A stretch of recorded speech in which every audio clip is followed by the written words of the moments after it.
देवभूमि द्वारका में और तस्वीरें यहाँ पर रोंगटे खड़े करने वाली है। मैं इसलिए ऐसा कह रही हूँ क्योंकि आप खुद देखिए और समझिए कि इस वक्त देवभूमि द्वारका के क्या हालात हैं। यहाँ पर लहरें काफी तेजी से आगे बढ़ती हुई, क्योंकि जिस रफ्तार से बिपरजॉय तूफान आगे बढ़ रहा है दूरी बहुत कम रह गई है और ये तस्वीरें डरा रही है, ये तस्वीरें चुनौती को बढ़ा रही है। ये द्वारका जिला जो कि सबसे ज्यादा प्रभावित हो सकता है, जैसा कि मौसम विभाग ने अनुमान लगाया था। और ये आप देखेंगे क्योंकि ये जो गोमती घाट का प्रांगण है, यहाँ पर जिस तरीके से लहरें आगे बढ़ रही हैं, जो लहरों की ऊंचाई है वो भी काफी ज्यादा है। ये जो चक्रवात है जो समंदर में उत्पन्न हुआ, बिपरजॉय तूफान अरब सागर इसका केंद्र है और वहां से कैसे ये शक्तिशाली तूफान जमीन में तबाही मचाने वाला है, ये सबसे अहम है। हमारे लिए चुनौती ज्यादा है, प्रशासन के लिए चुनौती ज्यादा है, राज्य सरकार के लिए चुनौती ज्यादा है। और यहाँ पर आप देखेंगे क्योंकि ये सीढ़ियां हैं जो पूरी तरीके से ढक चुकी है, 3 दिनों में लेवल बहुत आगे बढ़ चुका है, बारिश यहाँ पर शुरू हो चुकी है। और ये तस्वीरें जो द्वारका में सामने आ रही है, क्योंकि कच्छ का जगाऊ जहाँ पर ये लैंडफॉल होगा यानी कि तूफान टकराएगा।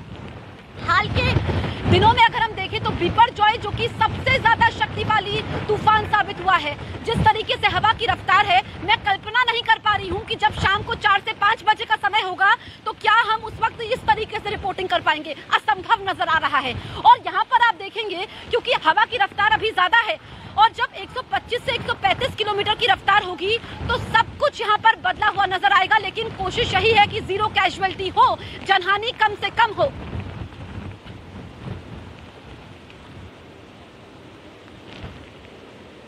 तो जनहानि कम हो, ये सबसे ज्यादा कोशिश होगी। और जिस तरीके से हम लोग मौजूद हैं, खड़े रहना मुश्किल है, यहाँ पर बोलते रहना काफी मुश्किल हो रहा है।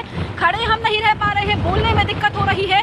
और मुझे लग रहा है कि अभी हमें ये इलाका अब से कुछ देर में खाली करना होगा, क्योंकि एडवाइजरी भी है। और जैसे जैसे समय नजदीक आएगा यानी कि शाम को 4 से 5 बजे का वक्त होगा तो यहाँ पर खड़े होना असंभव होगा। ये लहरें आप देख लीजिए, ये समंदर की जो पानी का रंग है वो तो बिल्कुल काला हो चुका है।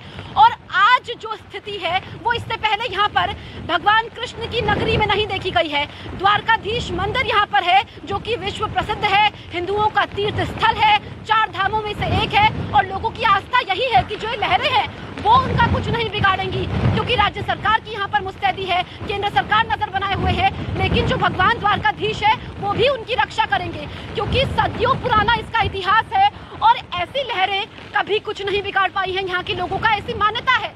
और हमेशा हमने देखा है कि आस्था के आगे चक्रवात लोगों के लिए बौने साबित होते हैं, क्योंकि वो रिपोर्ट भी मैंने आपको दिखाई थी जब लोगों ने कहा कि हम तो यहाँ तक आए हैं, हम यहाँ पर मुश्किल परिस्थिति में है लेकिन हम तो दर्शन करेंगे और भगवान द्वारकाधीश हमारी रक्षा करेंगे।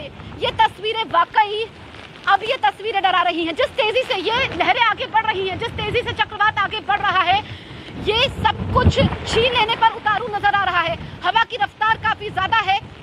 और अगर हम देखें क्योंकि जो तौते तूफान 2021 में आया था, या फिर अगर हम बात करें निसर्ग तूफान की, अगर हम बात करें जो इसका असर महाराष्ट्र में हुआ था, गुजरात में हुआ था, अतीत के तूफानों का हम जिक्र करें, लेकिन जो ये बिपरजॉय है जिसका नाम बांग्लादेश ने सुझाया, क्योंकि जो नियम होते हैं उसके तहत नाम सुझाए जाते हैं, नामों को नाम देने की प्रक्रिया भी बड़ी दिलचस्प है, उस पर हम बात करेंगे। लेकिन बिपरजॉय का मतलब ही आपदा है, जैसा कि एक्सपर्ट्स कह रहे हैं। इसीलिए आप देखिए कि तमाम राज्यों में अलर्ट है। हम बात करें राजस्थान की और गुजरात में तो ये द्वारका नगरी, भगवान कृष्ण की ये नगरी, देवभूमि धार्मिक नगरी, जहां पर विश्व के कोने कोने से भी लोग पहुंचते हैं। देश से तो आते ही हैं, विश्व में जो भारतीय अलग अलग देशों में रह रहे हैं वो भी यहाँ तक पहुंचते हैं। मेरे सहयोगी